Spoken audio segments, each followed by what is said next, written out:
حدثنا إسماعيل بن أبي أويس قال حدثني مالك بن أنس عن أبي النضر مولى عمر بن عبيد الله أن أبا مرة مولى أم هانئ بنت أبي طالب أخبره أنه سمع أم هانئ بنت أبي طالب تقول: ذهبت إلى رسول الله صلى الله عليه وسلم عام الفتح فوجدته يغتسل وفاطمة ابنته تستره.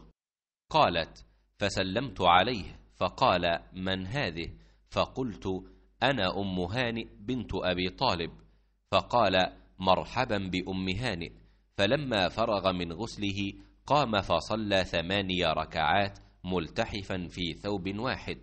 فلما انصرف قلت: يا رسول الله، زعم ابن أمي أنه قاتل رجلا قد أجرته، فلان بن هبيرة.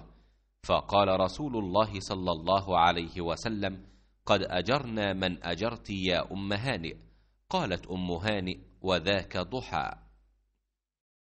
ام ہانی بنت ابی طالب کے غلام ابو مرہ یزید نے بیان کیا کہ انہوں نے ام ہانی بنت ابی طالب سے یہ سنا۔ وہ فرماتی تھیں کہ میں فتح مکہ کے موقع پر نبی کریم صلی اللہ علیہ وسلم کی خدمت میں حاضر ہوئی۔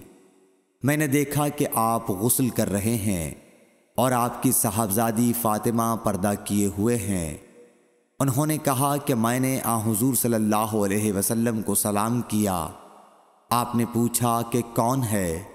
میں نے بتایا کہ ام ہانی بنت ابی طالب ہوں۔ آپ نے فرمایا: اچھی آئی ہو ام ہانی۔ پھر جب آپ نہانے سے فارغ ہو گئے تو اٹھے اور 8 رکعت نماز پڑھی، ایک ہی کپڑے میں لپٹ کر۔